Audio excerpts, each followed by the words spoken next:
అంటే గత ప్రభుత్వం దృష్టి కూడా తీసుకెళ్ళాం సార్. చాలా సార్లు సీఎం మన కేసీఆర్ సార్ గారు రెగ్యులరైజ్ చేస్తామని చెప్పేసి తన పదవిలోకి రాకముందుకే ఈ మాట ఇచ్చారు. చాలా సార్లు మేము సార్ని కూడా అడగడం జరిగింది. ఈ ప్రజాపాలన అంటున్నారు కదా రేవంత్ రెడ్డి సార్ గారు, కనీసం ఇప్పుడైనా మా ఆశలు నెరవేరుతాయని ఆశిస్తున్నాం. సో గతంలో కేసీఆర్ పరిపాలన టైంలో అట్లే ఉంది, ఇప్పుడు రేవంత్ రెడ్డి వచ్చిన తర్వాత కూడా అట్లే ఉంది. మీ సమస్య మాత్రం తీరలేదు సార్, ఇప్పటి వరకు అయితే తీరలేదు. ఏ విధంగా అయితే మాకు హామీ ఇచ్చారో హామీ నెరవేర్చకపోతే మేము ఆమరణ నిరాహార దీక్ష కూర్చోవడానికి సిద్ధమవుతామండి.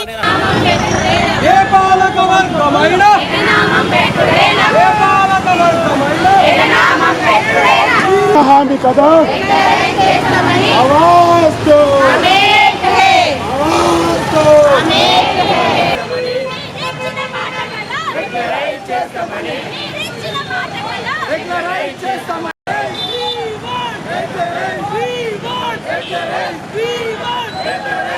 రైట్, ఇప్పుడు మనం సిద్దిపేట పట్టణ కేంద్రంలో ఉన్నాం. సిద్దిపేట పట్టణ కేంద్రంలో సమగ్ర శిక్షణ ఉద్యోగులంతా కూడా రోడ్డెక్కిన పరిస్థితి. పెద్ద ఎత్తున ర్యాలీ అయితే తీస్తున్నారు. సో రేవంత్ రెడ్డి సర్కార్ అధికారంలోకి వచ్చే ముందు ఇచ్చినటువంటి హామీని నిలబెట్టుకోలేదు ఇంతవరకు కూడా.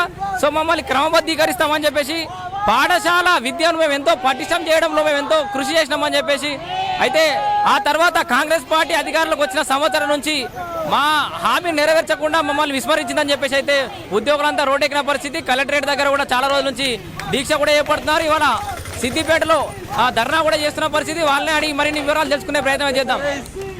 అలా చెప్పండి, ఏం పేరు? నా పేరు దొమ్మాడ దేవరాజు. ఏంది మొత్తం గెటప్ బాగేసినావు? గెటప్ బాగేయమంటే మా 10-11 రోజుల ఆవేదన. గత ప్రభుత్వంలో మేము దాదాపు 14-15 సంవత్సరాలుగా ఎస్ఎస్ఏలో పనిచేస్తున్నాము. ఇప్పటికి కూడా మాకు కనీస వేతనం లేదు. చనిపోతే మాకు వచ్చే స్కీమ్ లేదు. ప్రభుత్వం ఇప్పటికైనా మమ్మల్ని ఆదుకోవాలి. ఇప్పటి వరకు ఎలాంటి ఒక ఆర్ట్ టీచర్ని అయితే ప్రతి సంవత్సరం 50 రోజులు తన నుండి వేసి వాళ్ళకి జీతాలు లేకుండా వాళ్ళ పొట్టన కొట్టిన ప్రభుత్వాలు వెంటనే గద్దె దిగాలని కోరుతున్నాము. సీఎం రేవంత్ రెడ్డి గారు కూడా తను ముఖ్యమంత్రి కాగానే 4 రోజుల్లో ప్రభుత్వానికి పిలిచి మా యొక్క సమస్యలను పరిష్కారం చేస్తా అని చెప్పి మరి ఈరోజు చేయకపోవడం మేము చాలా బాధాకరంగా ఉన్నాం. పే స్కేల్ ఇవ్వాలంటున్నాం సార్.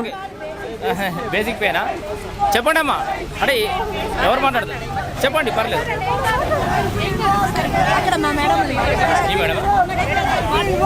ఎవరు మేడం? ఇటు సైడ్ రండి మేడం. నడుచుకుంటే మాట్లాడు పర్లేదు. సో ఇక్కడ ఉద్యోగులు పెద్ద ఎత్తున మహిళా ఉద్యోగులు కూడా రోడ్ ఎక్కిన పరిస్థితి. సో ర్యాలీ కూడా నిర్వహిస్తున్నారు, చూస్తున్నాం మనం. చాలా పెద్ద ఎత్తున ర్యాలీ అయితే నిర్వహిస్తున్నారు. మహిళా ఉద్యోగులను కూడా అడిగి మరిన్ని వివరాలు తెలుసుకున్నాం. చెప్పండి, ఎక్కడి వరకు ర్యాలీ చేయబోతున్నారు, ఏంటి? మేము డిగ్రీ కాలేజ్ దగ్గర నుంచి వెళ్ళి ఇప్పుడు అంబేద్కర్ చౌరస్తా వరకు ర్యాలీ తీయదలుచుకున్నాము. మా యొక్క గోడుని 10 రోజుల నుంచి వెళ్ళి 15 రోజుల నుంచి మేము చెప్తున్నా కూడా సీఎం గారు ఎటువంటి స్పందన లేకుండా ఉన్నారు. కాబట్టి మా యొక్క బాధని ఆయనకు తెలియజెప్పాలని ఈ యొక్క ప్రయత్నంలో మేము ర్యాలీ తీస్తున్నాము. ఈ ర్యాలీ ద్వారానైనా మన సీఎం గారు కనీసం కనికరిస్తారని, మమ్మల్ని రెగ్యులరైజ్ చేస్తారని ఆశిస్తున్నాం. ఇంకా ఎలాంటి డిమాండ్స్ ఉన్నాయి? రెగ్యులరైజ్ తో పాటు ఇంకేమైనా డిమాండ్స్? రెగ్యులరైజ్ తో పాటు తర్వాత ఎవరైనా చనిపోతే వాళ్ళకి 10 లక్షల ఎక్స్గ్రేషియా చెల్లించాలి. ఈ సమ్మె కాలంలో హైమావతి మేడం గారని తను CCO తను సమ్మెకు అటెండ్ అవుతూ హార్ట్ స్ట్రోక్ వచ్చి చనిపోవడం జరిగింది. కాబట్టి తనకు 10 లక్షల ఎక్స్గ్రేషియా చెల్లించాలని, ఆ విధంగానే మాకు రిటైర్ అయిన తర్వాత ప్రతి ఒక్కరికి కొన్ని లక్షల రిటైర్మెంట్ పాలసీ ఇవ్వాలని కోరుకుంటున్నాము. అలా విధంగానే సీఎం గారు ఏదైతే హామీ ఇచ్చారో. సమస్య ఎప్పటి నుంచి ఉందమ్మా? ఎన్నేళ్ళ నుంచి? మాకు 15-20 సంవత్సరాల నుంచి ఎస్ఎస్ఏలో మేము పనిచేస్తున్నాం సార్. మాకు అసలు ఆ రోజు నుంచి ఈ రోజు వరకు కూడా వెట్టి చాకరీ చేయడమే జరుగుతుంది. ఏ రోజు కూడా మాకు సమాన పనికి సమాన వేతనం కూడా కలిగించలేదు. ఈ సెంట్రల్ గవర్నమెంట్ నుంచి వచ్చేటువంటి ఫండ్స్ లో నుంచి కూడా మాకు సరిపోయేటువంటి జీతాలు ఇవ్వలేదు. అయితే మేము కనీసం ఇప్పుడు పోయిన సంవత్సరం చేసినటువంటి సమ్మెలో రెగ్యులరైజ్ చేస్తామని సీఎం గారే హామీ ఇవ్వడం జరిగింది.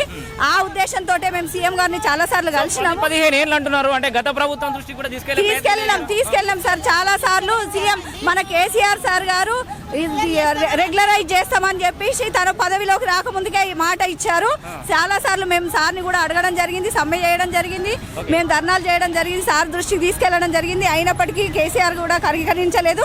ఇప్పటికైనా కనీసం మాకు మేము అడుగుతున్నటువంటి డిమాండ్స్ నెరవేర్తాయేమని సీఎం గారి ఈ ప్రజాపాలన అంటున్నారు కదా రేవంత్ రెడ్డి సార్ గారు, కనీసం ఇప్పుడైనా మా ఆశలు నెరవేరుతాయని ఆశిస్తున్నాం. సో గతంలో కేసీఆర్ పరిపాలన టైంలో అట్లే ఉంది, ఇప్పుడు రేవంత్ రెడ్డి వచ్చిన తర్వాత కూడా అట్లే ఉంది. మీ సమస్య మాత్రం తీరలేదు సార్, ఇప్పటి వరకు అయితే తీరలేదు సార్. సో అంటే ఈ కార్యాచరణ ఎలా ఉండబోతుంది? మన ప్రభుత్వం దిగి రాకపోతే ఇంకా ముందు ముందు ఏ కార్యక్రమాలు చేయబోతుంది? మేము నిరాహార దీక్ష కూర్చుంటామండి.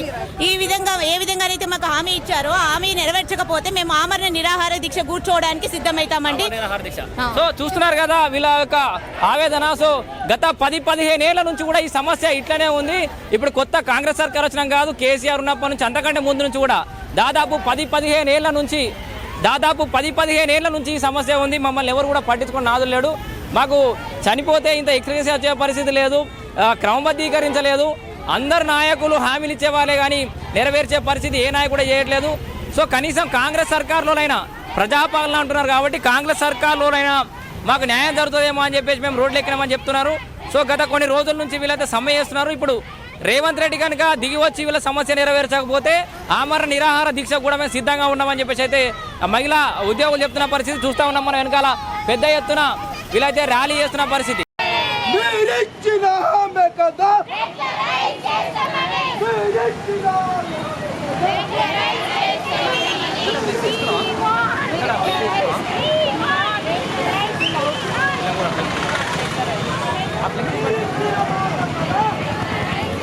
ముందర పట్టుకోండి.